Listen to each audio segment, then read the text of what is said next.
Hello friends, എല്ലാവർക്കും good morning. അപ്പോൾ കാറ്റത്തെ കിളിക്കൂടിൻ്റെ ഇന്നത്തെ സൂപ്പർ ഹിറ്റ് വിശേഷത്തിലേക്ക് എല്ലാവർക്കും സ്വാഗതം. അങ്ങനെ നമ്മുടെ സുധീഷിനെ കളിയാക്കിക്കൊണ്ടിരിക്കുകയാണ് ഹരീഷ് പറയാ, നിങ്ങൾ തട്ടിപ്പിലൂടെയല്ലേ കല്യാണം നടത്തിയത്, ഇതൊക്കെയാണോടോ കല്യാണം, ഇതാണ് ലവ് എന്നൊക്കെ ചോദിച്ചു കഴിഞ്ഞപ്പോഴേക്കും എന്താടാ എടാ നീ ഒരു ലൈനിൽ വീണ് കഴിയുമ്പോഴേക്കും എൻ്റെ സങ്കടങ്ങൾ മനസ്സിലാക്കുമെന്നാണ് ഞാൻ വിചാരിച്ചത്. പക്ഷെ നീ ഒന്നും മനസ്സിലാക്കുന്ന വെറും സ്വാർത്ഥന. എടോ താൻ കൂടുതൽ ഡയലോഗ് അടിക്കില്ലടാ. ഈ പ്രണയം എന്നൊക്കെ പറഞ്ഞാലേ അത് ശരിക്കും സ്വാഭാവികമായിട്ടുണ്ടാവണം, അല്ലാതെ നിങ്ങളെപ്പോലെ ചുമ്മാ ഇങ്ങനെ പിടിച്ച് പറിച്ച് മേടിക്കുന്നതാണോടോ പ്രണയം. എടാ നീ കൂടുതൽ ഡയലോഗ് അടിക്കില്ല എന്നോട്. എടാ നീ എങ്ങനെയാ പ്രണയം മേടിച്ച് മേടിച്ചു? എടാ നിൻ്റെ പുറകെ ആ പെണ്ണ് കുറേ നടന്നതല്ലേ, എന്നിട്ട് നീ അവളെ അംഗീകരിച്ചോ? അംഗീകരിച്ചില്ലല്ലോ. ലാസ്റ്റ് അവൾ പ്രണയം പിടിച്ച് മേടിക്കുകയല്ലേ ചെയ്തത്. ഇത് കിട്ടുമ്പോഴേക്കും ഇതങ്ങനെയല്ല, അവളെ എൻ്റെ കയ്യിൽ നിന്ന് പ്രണയം പിടിച്ചു മേടിച്ചെന്നല്ല, അവൾ എന്നോട് കുറേ റിക്വസ്റ്റുകൾ അയച്ചു, ഞാനത് സ്വീകരിച്ചു. ആദ്യമൊക്കെ ഒന്ന് എതിർപ്പ് കാണിച്ചെങ്കിൽ പിന്നീട് സ്വീകരിച്ചല്ലോ. പക്ഷേ നിങ്ങളുടെ കാര്യത്തിൽ അങ്ങനെയല്ല. നിങ്ങൾ തട്ടിപ്പും കാണിച്ച് കല്യാണവും നടത്തി, അത് ഏട്ടത്തി ഇതറിഞ്ഞു കഴിഞ്ഞപ്പോഴേക്കും അവിടെ വഴക്കുണ്ടായി. ഇപ്പോഴും ഏട്ടത്തി നിങ്ങളെ സ്നേഹിക്കുന്നുണ്ടോ? ഈ ബന്ധം പിരിയാനായിട്ട് വന്ന് നിൽക്കുകയല്ലേ? എടാ ദുഷ്ടാ, എന്നോട് തന്നെ നീ ഇങ്ങനെ പറയണോട്ടോടാ. നിന്നെ എല്ലാത്തിനും സപ്പോർട്ട് ചെയ്ത് നീ എന്നോട് തന്നെ ഇങ്ങനെ പറയണം. കണ്ടോടാ, എൻ്റെ പ്രണയം ഒരിക്കലും നിധി മനസ്സിലാക്കും. അപ്പോഴേക്കും ഡിവോഴ്സും കഴിഞ്ഞ് പോകാതിരുന്നാൽ മതി. എൻ്റെ കരുനാക്ക് വെച്ച് ഇങ്ങനെയൊന്നും പറയില്ലടാ, നീ എന്താണ് ഈ സംസാരിക്കുന്നത് എന്നും ചോദിച്ചുകൊണ്ടാണ് നമ്മുടെ സുധീഷ് നിൽക്കുന്നത്. അപ്പോൾ ഇവർ രണ്ടുപേരും കൂടി ഇങ്ങനെ സംസാരിച്ചുകൊണ്ടിരിക്കുന്ന സമയത്താണ് അതാ വരുന്ന ബ്രോക്കർ. അപ്പോൾ ബ്രോക്കറെ കണ്ടുകഴിഞ്ഞപ്പോൾ ചേട്ടാ, എന്താ ചേട്ടാ ഇത്? എല്ലാം വിട്ടോ? എന്ത് വിടാനായിട്ട്? അല്ല, നേരത്തെ കല്യാണാലോചനയൊക്കെ ആയിട്ട് വരുമായിരുന്നു, ഇപ്പം അതൊന്നും വരുന്നില്ലല്ലോ. നിങ്ങളല്ലേ പറഞ്ഞത് ഇനി ആ കല്യാണത്തെക്കുറിച്ച് ചിന്തിക്കേ വേണ്ട, കുറേ കഴിയട്ടെ എന്ന്. ഇപ്പം കുറേ കഴിഞ്ഞില്ലേ, എന്നിട്ട് എന്താ ആലോചിക്കാത്തത് കല്യാണക്കാര്യത്തെക്കുറിച്ച്? സുഭാഷ് ഏട്ടനെ ഒരു പെണ്ണിനെ വേണം, അതും നല്ല പെൺകുട്ടിയെ തന്നെ വേണം, സുന്ദരി ആയിക്കോട്ടെ. അങ്ങനെയാണെങ്കിൽ ഞാൻ റെഡി. എപ്പോൾ പെണ്ണിനെ കണ്ടെത്തിയെന്ന് ആലോചിച്ചാൽ മാത്രം മതി. എങ്കിൽ പിന്നെ ചേട്ടൻ വിട്ടോ എന്ന് പറഞ്ഞുകൊണ്ട് ഈ ബ്രോക്കറെ പറഞ്ഞു വിടുകയാണ്. അവർ വീണ്ടും ഇങ്ങനെ സംസാരിച്ചുകൊണ്ടിരിക്കുന്ന സമയത്താണ് ദാ വരുന്നടാ നമ്മുടെ നീതുവിൻ്റെ ആങ്ങൾ അഖിൽ. അപ്പോൾ അഖിലിനെ കണ്ടുകഴിഞ്ഞപ്പോഴേക്കേടാ ഹരീഷേ, നിൻ്റെ അളിയൻ വരുന്നു എന്ന് പറഞ്ഞപ്പോഴേക്കും ഒന്ന് മുട്ടി നോക്കിയാലോ? വേണ്ട, എങ്ങോട്ടെങ്കിലും പോട്ടെ. ഇത് പറഞ്ഞു കഴിഞ്ഞ് ഇനി നീതുവിനെ പോയി അവിടെ ഉപദ്രവിക്കേണ്ട ആവശ്യമൊന്നുമില്ലേ. ഇനി നീതുവിൻ്റെ അടുത്ത് കൈവെക്കാനൊന്നും സമ്മതിക്കുകയൊന്നുമില്ലെന്നേ. അങ്ങനെ അളിയാ എന്നും പറഞ്ഞുകൊണ്ട് നിക്കളിയാ, എന്താളിയാ മൈൻഡ് ചെയ്യാതെ പോകുന്നത് എന്നും പറഞ്ഞ് സുധീഷ് വിളിക്കണം. ആരാടാ നിൻ്റെ അളിയൻ? പിന്നെ അല്ലാതെ എൻ്റെ അനിയൻ കെട്ടാൻ പോകുന്നതല്ലേ നിങ്ങളുടെ പെങ്ങളെ. അപ്പോൾ പിന്നെ എൻ്റെ അനിയൻ്റെ അളിയനെ ഞാനും അളിയാന്നല്ലേ വിളിക്കേണ്ടത്, അല്ലാതെ പിന്നെ എന്താ വിളിക്കേണ്ടത്? സുഖമാണോ എന്ന് ചോദിക്കുമ്പോഴേക്ക് എടാ ഇതൊക്കെ നിൻ്റെ മനസ്സിലിരിക്കോളടാ. എൻ്റെ പെങ്ങളെ നിനക്ക് ഒരിക്കലും കല്യാണം കഴിക്കാനായിട്ട് പറ്റില്ലടാ ഹരീഷേ. ഇപ്പോഴേ അവൾ അവിടെ തന്നെയാ. കൂടുതൽ വിളച്ചിലെടുത്താലേ അവളെ ഞാൻ അങ്ങോട്ട് ശരിയാക്കും. നീ അവളുടെ ദേഹത്ത് കൈവെക്കോടാ എന്നും ചോദിച്ചുകൊണ്ട് ഹരീഷ് ഈ അഖിലിനെ പിടിച്ച് പട്ടപ്പട്ടാ അടിക്കുകയാണ്. നീയേ കൂടുതൽ വേഷം കെട്ടാൻ നിൽക്കരുത്, അവൾക്കേ പ്രൊട്ടക്ഷനായിട്ട് ഈ ഞാനുണ്ട്. അപ്പോഴേക്ക് സുധീഷ് കലക്കിയുടെ മോനെ, ഇങ്ങനെ വേണം പ്രണയിക്കുന്ന പെണ്ണിന് വേണ്ടി ഏതറ്റം വരെയും പോകാനായിട്ട് തയ്യാറാവണോടാ, അതാടാ ഒരാണിൻ്റെ ചങ്കൂറ്റം. അപ്പോഴേക്കും നീയേ നീതുവിൻ്റെ ദേഹത്ത് ഒരു കൈ വെച്ച് കഴിഞ്ഞിട്ടുണ്ടെങ്കിൽ നിന്നെ ഞാൻ ശരിയാക്കും എന്നൊക്കെ പറഞ്ഞുകൊണ്ട് വഴക്ക് പറഞ്ഞ് തല്ലും കൊടുത്തിട്ട് അവിടെ നിന്ന് പറഞ്ഞു വിടുകയാണ്. അവിടെ നിന്ന് പറഞ്ഞു വിട്ട് കഴിഞ്ഞപ്പോഴേക്കും എടാ ഹരീഷേ, നീ ആളെ മിടുക്കനാണല്ലോടാ. ഞാൻ വിചാരിച്ചതുപോലെ ഒന്നല്ല. അപ്പോൾ ശരിക്കും നീതുവിനോട് അങ്ങോട്ട് പ്രണയം മൂത്തിരിക്കുകയാണല്ലേ? പിന്നെ അല്ലാതെ സുധീഷ് ഏട്ടാ, ഇനി കല്യാണം കഴിക്കണമെങ്കിൽ ഞാൻ നീതുവിനെ തന്നെ കല്യാണം കഴിക്കുള്ളൂ, അല്ലാതെ വേറെ എങ്ങോട്ടും പോവില്ല. പിന്നീട് നീതുവിനെ കാണിക്കുകയാണ്.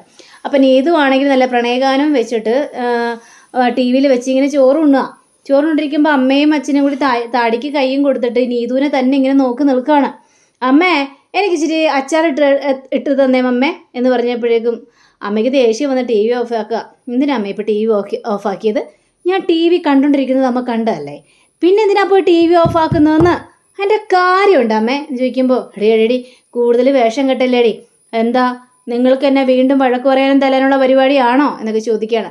അപ്പോൾ ഇതാ വരുന്നു അഖിൽ കലിയും തുള്ളി വരികയാണ്. നിനക്ക് സമാധാനം ആയല്ലോടി. നീ ഇന്നലെ അവനെ കാണാനായിട്ട് പോയല്ലേ, ഇന്നും കാണാനായിട്ട് പോയല്ലേ? അപ്പോഴേക്കും അമ്മ ചോദിക്കുകയാണ്, എടി നീതു, നീ ഇന്നലെ ഇന്നൊക്കെ കാണാൻ പോയ അവനെ? കാണാൻ പോയി. ഇനി എന്നും ഞാൻ അവനെ കാണാൻ പോകും. എനിക്ക് ആരോടും അനുവാദം ചോദിക്കേണ്ട ആവശ്യമില്ല, ഒരുത്തരോടും അനുവാദം ചോദിക്കേണ്ട ആവശ്യമൊന്നുമില്ല.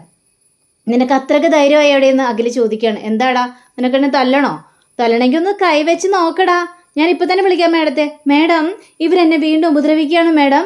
ഞാൻ എത്ര പറഞ്ഞിട്ടും കേൾക്കുന്നില്ല മേഡം. എന്നെ ശാരീരികമായിട്ടും മാനസികമായിട്ടും ഒരുപാട് ഉപദ്രവിക്കുന്നു മേഡം. ഇതിനെന്തെങ്കിലും എത്രയും പെട്ടെന്നൊരു നടപടി ഉണ്ടാകണം മേഡം എന്നും പറഞ്ഞുകൊണ്ട് ഞാൻ അങ്ങോട്ട് വിളിച്ച് പറയട്ടെ. അങ്ങനെ പറഞ്ഞു കഴിഞ്ഞാൽ എന്താ സംഭവിക്കാൻ പോകുന്നതെന്ന് ഞാൻ കൂടുതൽ പറഞ്ഞു തരേണ്ട ആവശ്യമൊന്നുമില്ലല്ലോ. പിടിച്ച് അകത്തിടും നിന്നെ.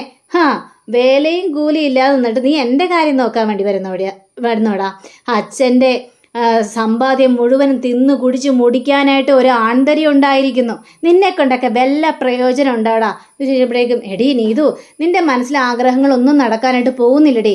അവനായിട്ടുള്ള നിന്റെ കല്യാണം ഒരിക്കലും നടക്കില്ല. അതെ ഞാൻ ആലോചിച്ചോളാം. നീ നിന്റെ പാട് നോക്കി പോടാ ചേട്ടാ അഖിലേ എന്നൊക്കെ ഇങ്ങനെ പറയുകയാണ്. അങ്ങനെ പറഞ്ഞപ്പോഴേക്കും ഭയങ്കര അരിശം വരും. അപ്പം അച്ഛൻ പറയണം, വേണ്ട വേണ്ട വേണ്ട, അവളുടെ മെക്കിട്ട് കയറാൻ നിൽക്കണ്ട. ലാസ്റ്റ് അവൾ വല്ല കംപ്ലൈൻറ്റും കൊടുക്കും. കംപ്ലൈൻറ്റ് കൊടുത്തു കഴിഞ്ഞാൽ നമ്മൾ വീണ്ടും പോലീസ് സ്റ്റേഷനിൽ പോകേണ്ടി വരും. ലാസ്റ്റ് ആൾക്കാർ ചോദിക്കും എന്താണ് പോലീസുകാർ വന്നതെന്ന്. നമ്മുടെ മോള് കൊണ്ടാണ് കംപ്ലൈൻറ്റ് കൊടുത്തതെന്ന് പറഞ്ഞു കഴിഞ്ഞാൽ അവരുടെ മുഖത്ത് പോലും നമുക്ക് നോക്കാനായിട്ട് പറ്റില്ല. പിന്നെ അവരുടെ മുഖത്ത് നോക്കാതെ തലയും കുനിച്ച് നടക്കേണ്ട ഒരു അവസ്ഥയാകും. അതൊക്കെ വേണോ എന്നൊക്കെ ഇങ്ങനെ ചോദിക്കുകയാണ്. അതിരിക്കട്ടെ മനസ്സിൽ. ഞാനേ TV കാണാൻ പോകും, മാറി എന്നെ അങ്ങോട്ട് എന്ന് പറഞ്ഞുകൊണ്ട് TV വെക്കുക. TV വെച്ചിട്ട് പാട്ടിരുന്ന് ആസ്വദിച്ച് അങ്ങോട്ട് കാണുകയും ചെയ്യണം. അപ്പോഴേക്കും അമ്മ, മോനെ വിട്ടേരടാ, അവൾ എന്ത് വേണമെങ്കിലും ചെയ്യട്ടെ. ഇങ്ങനൊരു ജന്മമാണല്ലോ എൻ്റെ വയറ്റിൽ വന്ന് പിറന്നത്. അതൊക്കെ ആലോചിക്കുമ്പോൾ നാണക്കേട് തോന്നുന്നു എന്നും പറഞ്ഞുകൊണ്ട് അങ്ങനെ പിന്നീട് നമ്മുടെ സുധീഷ് ഫോൺ ചെയ്തുകൊണ്ടിരിക്കുമ്പോൾ ഈ നിധി ചോദിക്കുകയാണ്, എടാ കുറേ നേരം ആയാലടാ നികേഷേ, നിൻ്റെ സുധീഷ് ചേട്ടൻ സംസാരിച്ചുകൊണ്ടിരിക്കുന്നു. എന്താണാവോ, എന്തായിരിക്കും കാര്യം? എന്തൊക്കെയോ പേഴ്സണൽ മാറ്റർ ആണെന്നാണ് തോന്നുന്നത്. അതാണല്ലോ ഇങ്ങനെ കിടന്ന് സംസാരിച്ചുകൊണ്ടിരിക്കുന്നത് എന്നൊക്കെ പറയുമ്പോൾ അല്ലെങ്കിൽ ശരിയാണല്ലോ. അപ്പം ദാ വരുന്നു ഹരീഷും ചോദിക്കുകയാണ്, എന്താണ് ഏട്ടത്തി നിങ്ങൾ രണ്ടുപേരും കൂടി നോക്കിക്കൊണ്ട് നിൽക്കുന്നതെന്ന് ചോദിച്ചപ്പോൾ ഇതേ നോക്കിക്കണ്ടേ, കുറേ നേരമായി സുധീഷ് ഏട്ടനിരുന്ന് സംസാരിക്കുന്നു. അല്ല ഹരീഷ് ഏട്ടനെ ഇനിയെങ്കിലും ശരി, എന്തൊക്കെയുണ്ട്, എന്തായി അവിടുത്തെ കാര്യം, അങ്ങനെ ഒന്ന് ചോദിക്കരുത്. കേട്ട് മടുത്തു. അത് പിന്നെ എടാ ഭയങ്കര, നീ അപ്പോൾ ഉറങ്ങുകയാണെന്ന് വിചാരിച്ചിട്ടാണ് ഞാൻ ഫോൺ ചെയ്തത് നീതുവിനെ. അപ്പോൾ നീ അപ്പോൾ ഉറങ്ങുക അല്ലായിരുന്നല്ലേ? ഇനി എവിടെ നിന്നിട്ട് കാര്യമില്ല, പുറത്ത് പോയി സംസാരിക്കണം. വലിയ ഉപകാരം, അതായിരിക്കും നല്ലത്. അല്ല നീതുവിനെ അവിടെ വഴക്ക് പറയുന്നുണ്ടോ ചീത്ത പറയുന്നുണ്ടോ എന്നൊക്കെ ഞാൻ വിളിച്ചൊന്ന് അന്വേഷിക്കുന്നേ ഉള്ളൂ. കെയറിങ് അതേടാ, കെയറിങ് തന്നെയാണ്. അങ്ങനെ സുധീഷ് ഫോൺ ചെയ്തിട്ട് നേരെ വരികയാണ്. അതെ, എന്നെ ആ ബ്രോക്കറാ വിളിച്ചത്. സുഭാഷേട്ടനെ പറ്റിയൊരു പെണ്ണിനെ കണ്ടു. പക്ഷേ ഒരു പ്രശ്നമുണ്ട്, അവർ ചോദിക്കുന്നത് ജാതകമാണ്. ജാതകമോ? ജാതകം ഒരിടത്തും പോയിട്ട് ചോദിക്കാത്തൊരു കാര്യമാണ് ഇവർ ചോദിച്ചിരിക്കുന്നത്. സുഭാഷ് ഏട്ടൻ്റെ ജാതകം വേണമെന്ന്. അയ്യോ, ഇനിയിപ്പോൾ ജാതകത്തിന് എവിടെ പോകാനാണ്? എടാ നിനക്കുമല്ല അറിയോ ജാതകം? എനിക്കെന്നറിയാം നമ്മളെ ജാതകം. ഒരു കാര്യം ചെയ്താലോ, നമുക്ക് സുഭാഷ് ഏട്ടനോട് തന്നെ ചോദിച്ചാലോ? സുഭാഷ് ഏട്ടനെ ഈ അടുക്കി പെറുക്കി വെക്കുന്നൊരു സ്വഭാവമുണ്ട്. അതുകൊണ്ട് സുഭാഷ് ഏട്ടനോട് തന്നെ ചോദിച്ചാലോ? അപ്പോൾ സുഭാഷ് വരികയാണ്. വന്നു കഴിഞ്ഞപ്പോഴേക്കും സുഭാഷ് ഏട്ടാ, എല്ലാവരും എന്തോ ഒരു ഗൂഢാലോചന. എന്താ സുഭാഷ് ഏട്ടാ, ഞങ്ങൾക്കിന്ന് സംസാരിക്കാനായിട്ട് പാടില്ലേ? അതിന് ഞാനൊന്നും പറഞ്ഞില്ലല്ലോ, സംസാരിക്കാം. എന്താണ് ഗൂഢാലോചന എന്നല്ലേ ചോദിച്ചുള്ളൂ, ചുമ്മാ ചോദിച്ചതാ. മോളെ നിധി, നീയേ ചായ കുടിച്ചായിരുന്നു വന്നിട്ട്? ഞാൻ ചായ കുടിച്ച സുഭാഷ് ഏട്ടാ, എങ്കിലേ ഞാൻ കൈമോക്കൊന്ന് കഴുകിയിട്ട് വരട്ടെ. അപ്പോൾ സുഭാഷ് അങ്ങോട്ട് പോയി കഴിഞ്ഞപ്പോഴേക്കും, കണ്ടോടാ ഹരീഷേ, നമ്മളെ ജോലി കഴിഞ്ഞ് വന്നോ ചായ കുടിച്ചോ ഒന്നും ചോദിച്ചില്ല. ഇവിടെ നിധിയോട് പേഴ്സണൽ കെയറിങ് ഭയങ്കര ഉണ്ടോ? അപ്പോഴേക്ക് ഹരീഷ്, അതൊക്കെ ശരി, ഞാൻ ജോലിക്ക് പോയി. അല്ല ഇയാളെവിടെയാണ് ജോലിക്ക് പോയത് ചോദിക്കാനായിട്ട്? എടാ എന്നാലൊരു പോസിന് വേണ്ടി ചോദിക്കാമല്ലോ എന്നൊക്കെ പറയുമ്പോൾ സുഭാഷ് വരികയാണ്. എന്താടാ നിനക്കൊക്കെ എന്താ പറ്റിയത്? നീ നിങ്ങൾക്ക് എന്താ ആലോചിച്ചുകൊണ്ടിരിക്കുന്നത് ചോദിച്ചപ്പോഴേക്ക് സുഭാഷ് ഏട്ടനെ ഒരു കാര്യം അറിയോ? എന്ത് കാര്യം? അല്ല ജാതകം, നമ്മുടെയൊക്കെ ജാതകം അറിയോ എന്ന് ചോദിച്ചു കഴിഞ്ഞപ്പോഴേക്ക്, ജാതകമോ? എന്തിനിപ്പോൾ ജാതകം ചോദിക്കുന്നത്? അല്ല ചുമ്മാ ചോദിച്ചതാ, അറിയോ ഇല്ലേന്നൊക്കെ. നമ്മുടെ ജാതകേ, അതൊക്കെ അത്യാവശ്യമുള്ള കാര്യമുള്ള. എടാ എനിക്കറിയാമല്ലോടാ നമ്മുടെ ജാതകമൊന്നും. ഞാനേ അച്ഛനോട് ചോദിച്ചു നോക്കാം. അച്ഛൻ പറയുമായിരിക്കും. എങ്കിൽ ശരി സുഭാഷ് ഏട്ടാ, അച്ഛനോട് ചോദിക്കാം. അപ്പോൾ ഹരീഷ് ആണെങ്കിൽ, വേണ്ട സുധീഷ് ഏട്ടാ, എന്തിനാ പോയി ചോദിക്കാനായിട്ട് പോകുന്നത്? വേണ്ട, സുഭാഷ് ഏട്ടൻ ചോദിക്കട്ടേന്നേ. അപ്പോൾ സുഭാഷ് നേരെ അച്ഛനോട് ചെന്ന് ചോദിക്കണം, അച്ഛാ അച്ഛനൊന്ന് അകത്തേക്ക് വരാവോ, എനിക്കൊരു കാര്യം പറയാനുണ്ട്. എടാ ആ കാര്യം എവിടെയെന്ന് പറഞ്ഞാൽ പോരെ, എനിക്ക് കേൾക്കാമല്ലോ. അതല്ല അച്ഛാ, ഒന്ന് വാ കയറി, ഒരു കാര്യം ചോദിക്കാനാന്ന്. ശരി, മനുഷ്യനൊന്ന് 2 പെഗ് അടിക്കാനും സമ്മതിക്കൂല എന്നും പറഞ്ഞുകൊണ്ട് അച്ഛനെ വിളിച്ചുകൊണ്ട് അകത്തേക്ക് ചെല്ലുക.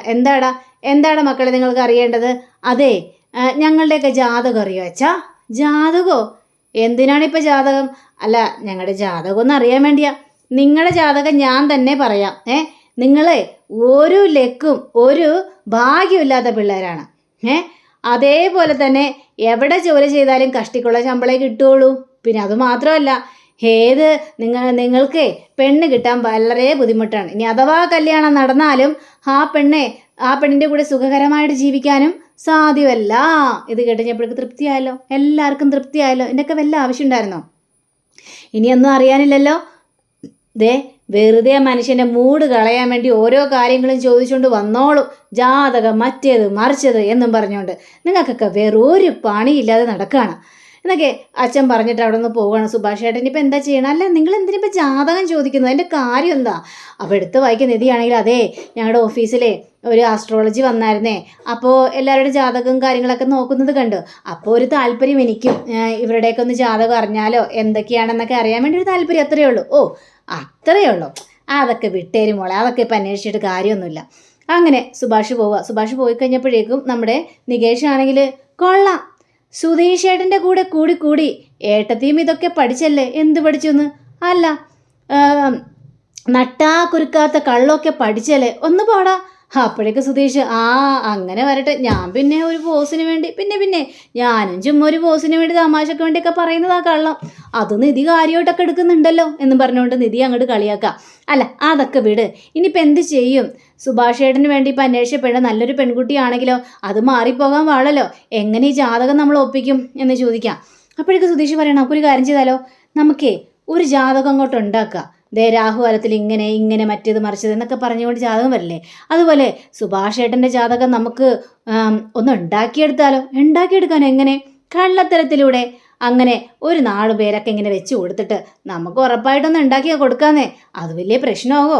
സുഭാഷ് ഏട്ടൻ അറിഞ്ഞു കഴിഞ്ഞാൽ പ്രശ്നമാവില്ലേ? എന്ത് പ്രശ്നം? ഈ കല്യാണം നടന്നു കാണണം, അത്രയും മാത്രമല്ലേ ഉള്ളൂ.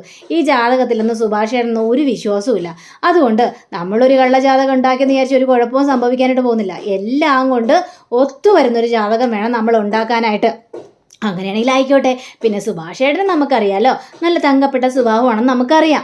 അതുകൊണ്ട് സുഭാഷ് ഏട്ടൻ്റെ കൂടെ ഏത് പെണ്ണ് വന്നാലും പൊന്നുപോലെ സുഭാഷ് ഏട്ടൻ ആ പെണ്ണിനെ നോക്കും എന്ന് നിധിയും പറയാം.